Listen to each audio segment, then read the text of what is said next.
چھٹو پڑے وہ کہتا ہوگا کہ اب جان نہیں بھائی کسی طرح جان بچاؤ. ہاں دیکھیے آپ نے یہ سٹیٹمنٹ تو سن لی ہوگی کہ جی بنیادی معاملات طے پائے ہیں. بنیادی معاملات کیا ہے جی جنگ بندی ہوگی ہے. اور باپا یہ میں آپ سے مخاطب ہوں ناظرین اکرام جنگ بندی تو آلریڈی ہے. وہ تو یک طرفہ طور پہ اسے تھک ہار کے طریقے دیتا رہا ہے. اس تاریخ تک میرے ساتھ معاہدہ کر لو جو میں ڈیل دے رہا ہوں اس پہ اسے ایکسیپٹ کر لو نہیں تو فلاں تاریخ کو صفحہ ہستی سے مٹا دوں گا. تہذیب نام کی چیز نہیں رہے گی تمہاری. جب وہ دن آیا تو پھر کہا مجھے کسی نے کہا ہے مؤخر کر دیا فلاں تاریخ تک پھر غیر معینہ مدت تک. پھر ابھی کوئی 28 گھنٹے پہلے اس کی سٹیٹمنٹ میں سن رہا تھا کہ پروجیکٹ فریڈم وقتی طور پر میں نے غیر معینہ مدت تک کے لیے مؤخر کر دیا. جو یہ کہہ رہے ہیں وہ یہ کہہ رہے ہیں کہ یہ جنگ بندی کا اعلان ہے. جنگ بندی کا اعلان کیا اعلان ہوا؟ وہ تو پہلے ہی جنگ بندی ہے. وہ تو پہلے ہی اعلان کر چکا ہے غیر معینہ مدت کے لیے. یہ کیا معاہدہ ہے؟ اور یہ آگے ہے یہاں اور ڈڈورچی وہ چابی والے کھلونے وہ لفافہ صحافی وہ سارے لگے ہوئے ہیں. اور مجھے حیرانی ہو رہی ہے میں جنہیں سمجھتا ہوں کہ نہیں یار اپنے ہیں وہ عقل مند ہیں ذہین ہے لیکن ذہانت اور عقل جو ہے وہ کسی پیشے کے اندر سمجھ آئی ہے کہ صدیاں گزار کے بھی بعض کے لوگوں کے نزدیک عقل اور دانش جو ہے وہ گزر نہیں پاتی. نام بن جاتا ہے برانڈ بن جاتے ہیں چونکہ ہر طرف جہالت پنپ رہی ہے نا. میں سن رہا ہوں نام نہیں لیتا جی پاکستان کے حالات بدل جائیں گے جو کبھی بھی نہیں بدلے اب بدل جائیں گے. کوئی صورت پیدا ہوگی کیونکہ ہر طرف جہالت پنپ رہی ہے نا. میں سن رہا ہوں نام نہیں لیتا جی پاکستان کے حالات بدل جائیں گے جو کبھی بھی نہیں بدلے اب بدل جائیں گے. کوئی صورت پیدا ہوگی. پاکستان جب تک جنرل عاصم منیر ہے اور یہ سسٹم جو اس نے قائم کر رکھا اتنی تیزی کے ساتھ مکمل تباہی کی کھائی میں گرنے کے لیے بغیر بریکوں کے جہاں ریلوے ٹریک بھی ختم ہو جاتا ہے تیزی کے ساتھ ہمیں ادھر لے جا رہا ہے. بصیت ملک بصیت قوم کے اتنے قرضے ہیں اتنا خسارہ ہے تجارتی کہ ہم اس دلدل سے نکل ہی نہیں سکتے ان کے ہوتے ہو. چونکہ یہ خدا کی ایک لعنت اور نحوست اور یبوست ہے یہ لوگ. میں نے کہا ہوا نا کہ یاسمنی اور یہ شہباز شریف اینڈ کمپنی اور یہ سارا گند جو اکٹھا ہوا ہے ان پر لعنتوں کا نزول جاری ہے آسمانوں سے.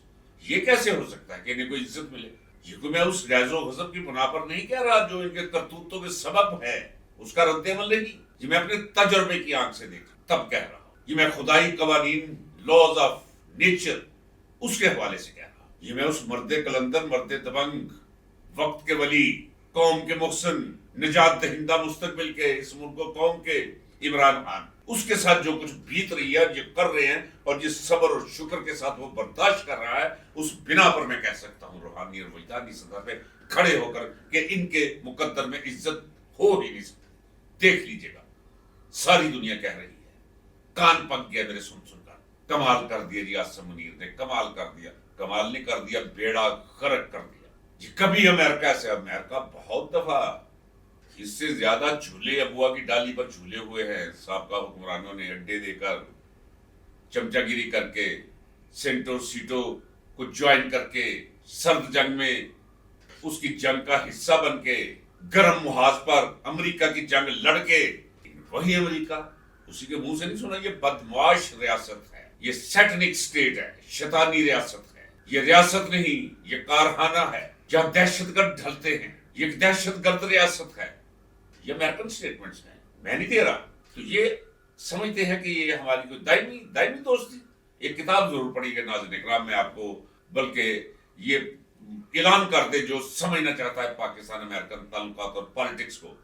ڈینیل ککس نے کتاب لکھی تھی 1982 میں غالباً شائع ہوئی وہ Pakistan U S A disenchanted allies from 1947 up to 1980. وہ ساری کی ساری کتاب ایک ایسے شخص کی لکھی ہوئی ہے کہ جس دن پاکستان وجود میں آیا امریکن سفارتی مشن کا سب سے پہلے وہ حصہ بن کر یہاں آیا اور اس نے اپنی زندگی کے کوئی 35 برس انڈیا اور پاکستان میں گزارے. اس کے بعد اس نے ریکارڈ سارا کھنگالا برطانوی سرکاری لائبریریوں سے کچھ اپنے مشاہدات اور کچھ تحریری ایویڈنسز کی اور مواد کی بنیاد پر اس نے وہ کتاب لکھی. سمجھ آ جاتی ہے کہ امریکہ سمجھتا کیا ہے. دیکھیے وہ اندر کا بھیتی تھا. ساری ملاقاتیں پہلی لیاقت علی خان کی ملاقات اسی نے کروائی وہی لے کر گیا جا. جب امریکہ کے اندر پہلی ملاقات ہوئی اس نے کہا کہ دیکھیں بھارت یہ کتنا اتراتے ہیں. ہم نے بھارت کو کر دیا, بھارت کو ہم نے الوف کر دیا, اکیلا کر دیا. بھارت نے اس کی سیاست ختم کر دی, اس کی سفارت کا بیڑا گرک کر دیا. امریکہ نے اسے دھتکار کے رکھ دیا. وہ سب کچھ وقتی تھا. ٹرمپ کے منہ سے نکلا ہوا لفظ کسی کے نزدیک بھی کوئی مقبول لفظ یا مقبول جملہ نہیں رہ گیا. اس نے کہا کہ امریکن کی اسٹیٹ پالیسی تھی کہ اگرچہ پاکستان سے سینٹوں سیٹوں کا ہمارا اتحادی ہے, اس نے ہمیں اڈے دے رکھے ہیں, لیکن بھارت نے اپنے آپ کو غیر جانبدار ملک, نان لائنڈ, یعنی سخت جنگ کے دوران جو دو بلاک تھے, امریکن بلاک اور رشین بلاک, اس نے کہا جی میں دونوں میں کوئی حصہ نہیں. حالانکہ وہ مکمل طور پر حصہ تھا, انڈکلیئرڈ, ان اناؤنسڈ. روس کا ساتھی تھا, روس اس کا ساتھی تھا, لیکن امریکہ نے کبھی بھی اسے اپنے دشمن ممالک اور ناپسندیدہ ممالک کے صف میں اور خانے میں کبھی نہیں رکھا. یہ ڈینیل ککس بھی لکھتا ہے, میں نہیں جانتا, میرا مطالعہ بھی یہی نتیجہ اخذ کرتا ہے. وہاں سے صرف مجھے تصدیق ہوئی تھی. پاکستان کو کبھی بھی وہ حیثیت نہیں تھی جو بھارت کو حیثیت حاصل رہی ہے. یہ بھی آ کر وہ پاگل سا آدمی ہے, مبہوت الحواس ہے, اسے پتہ نہیں کتنے طیارے تھے. کبھی کہہ رہا 17 طیارے گرا لیے تھے پاکستان نے بھارت کے, کبھی کہہ رہا 13 گرا لیے تھے. یار عجیب صدر امریکہ کو نصیب ہوا ہے. ابھی کیا ہے اس وقت جبکہ میں یہ ویلاگ کر رہا ہوں, ابھی امریکن اسٹیٹ سیکرٹری جسے وزیر خارجہ آپ کہتے ہیں مارکو روبیو, وہ بھارت میں ہے. بھارت میں وہ معافی تلافی کے لیے گیا کہ جناب جو کچھ بھی ہم نے کیا وہ وقتی طور پہ تھا. شروع ہو گیا نا معاملہ. آپ دیکھیے گا, میں آپ سے کہہ رہا ہوں کہ پہلے بھی میں نے کہا تھا, ان قریب آپ دیکھیں گے یہی ٹرمپ پہچانے گا بھی نہیں یہ کون ہے.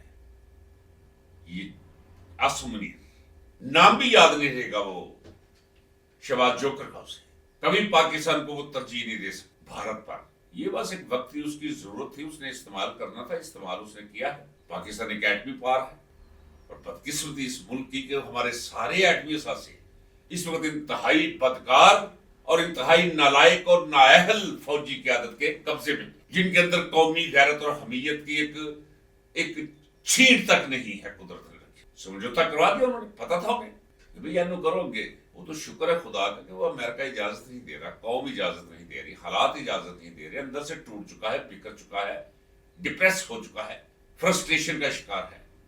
ڈونلڈ ٹرمپ گھر والے اسے کہتے ہیں کیا کر بیٹھا تو, جنگ سے بھاگنے کی جوتے چھوڑ کر وہ راہ تلاش کر رہا ہے. اور اگر وہ حملہ کرتا, ناظرین کرام میں آپ کو یقین دلاتا ہوں کہ جنرل عاصم منیر نے فوج بھی بھیج چھوڑی ہوئی ہے اور ایئر فورس بھی بھیج چھوڑی ہوئی ہے, اپنے طیارے اور اپنے میزائل بھی بھیج چھوڑے ہوئے ہیں اسرائیل کے ساتھ, امریکہ کے ساتھ مل کر ایران پر حملہ آور ہونے کے لیے. یاد کر لیجیے ناظرین کرام, لکھ کر رکھ لیجیے, یہ جنگ رک گئی ہے.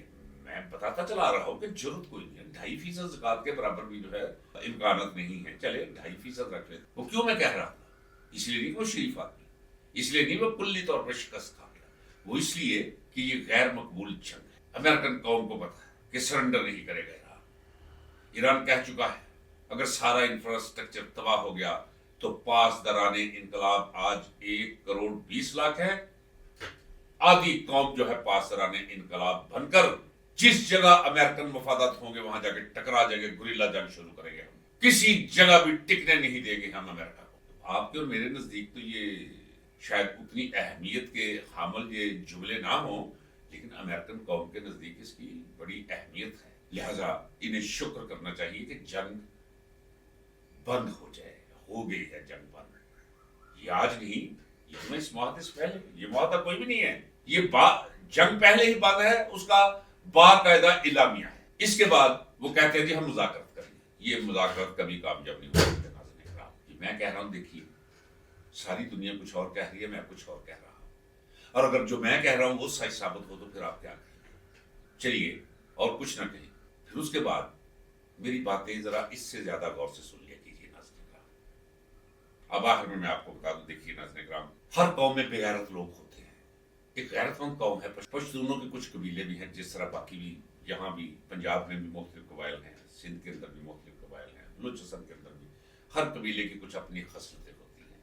اور کبھی کسی اچھے خصلت والے قبیلے کے اندر بھی بہت بری قسم کی جنس پیدا ہو جاتی ہے. مجھے کہنے دیجیے کہ شیر افضل مروت کی رگوں کے اندر بڑا ہی گھٹیا خون بہہ رہا ہے. غیرت نام کی کوئی چیز نہیں ہے. پشتون ہے. چل اگر تیرا اختلاف ہو گیا, چل مان لیا, تجھے مان لیا کہ تیرا قصور نہیں, قصور باقی ادھر تھا. اگر آپ پارٹی سے علیحدہ ہو کر اس کے مخالف دائرے کے اندر وہ جا کر کھڑے ہو جائے, وہ تو بہت پہلے کھڑا ہو گیا تھا, اتنی پہلے کھڑا ہو چکا تھا. اگر یہ میں مثالیں دینی شروع کر دوں, قومی اسمبلی کے کیفیٹیریا میں اس کا زیادہ وقت کس کے ساتھ گزرتا تھا, کتنے ساتھ اٹھتا بیٹھتا تھا, عمران خان کا ٹھٹھا اور مذاق اڑاتا تھا. چاہیے یہ تھا کہ کچھ کہنے سے پہلے مخالفت کر دوں. ہوتا ہے ایسے سیاست میں, آج کے دوست کل کو دشمن ہو جاتے ہیں اور سدا کے دشمن بن جاتے ہیں سیاست میں. کوئی ایسی بات نہیں, چمپے کی کوئی بات نہیں, لیکن غیرت کا تقاضا تھا کہ تو قومی اسمبلی کی رکنیت سے مستعفی ہو جائے. جاوید ہاشمی نے کیا تھا اختلاف, چھوڑ دیا تھا. کیوں چھوڑا تھا؟ دیکھیے ذرا غور کیجیے ناظرین کرام, آپ کو ملکی سیاست کا علم ہونا چاہیے. میں اور جاوید ہاشمی صاحب اکٹھے بیٹھے ہوئے تھے دونوں, ان کے لان کے اندر. رات کے 2-2:30 بجے کا وقت تھا, گرمیوں کا موسم تھا, کافی سال ہو گئے. تو میں نے پوچھا, میں نے کہا جی یہ آپ کو نہیں چاہیے تھا چھوڑنا, کیوں آپ نے چھوڑ دیا؟ تو کہا کہ آصف, میں نے سمجھایا خان صاحب کو, اچھے آدمی ہیں, کہ یہ اعتبار نہ کرے یہ جنرلز پر. یہ کیوں آپ کہہ رہے ہیں روزانہ کہ امپائر انگلی اٹھا دے گا, انگلی اٹھا دے گا؟ مجھے بتائے تو صحیح, مجھے تو بتائے کیا ہے, کیا یہ سیاسی سٹیٹمنٹ؟ کہتے نہیں آپ دیکھتے رہو. انہوں نے کہہ دیا, تو میں نے کہا جی میں آپ کے ساتھ نہیں, آپ ان کے ساتھ ہیں تو پھر میں آپ کے ساتھ ہوں. اسی وقت وہ بندہ چلا ہے. آتے ہی پہلا کام جو اس نے کیا, وہ جو نشست جیتی ہوئی تھی, اس نے کہا یہ نشست میں نے عمران خان کی وجہ سے جیتی ہے, میرا اس پر کوئی حق نہیں, میں مستعفی ہوتا ہوں. استعفیٰ دے دیا, چھوڑ دیا اپنی. الیکشن لڑا جا کے, الیکشن ہار گیا موصوف, لیکن ہار کا بھی جیت کیا جو ایک کوئی مردوں والا, کوئی غیرت مند انسانوں والا, کوئی مذاکرہ تو کیا نا. اس لیے بہت گھٹیا آدمی ثابت ہوا ہے. ایک اور بات ناظرین کرام, آخر میں کہتا ہوں نا, میں ایویں نہیں کہتا. کبھی کبھی آپ دیکھ رہے ہیں میری آواز کی گھرج آ جاتی ہے, وہ لہجے کا زیر و بم ہو جاتا ہے, لیکن ہر لفظ تل کر نکلتا ہے میری زبان سے, یاد رکھیے گا. وہ رک رک کر نکلے یا ریپڈ فائرز کی طرح نکلے, نپات اللہ ہوتا.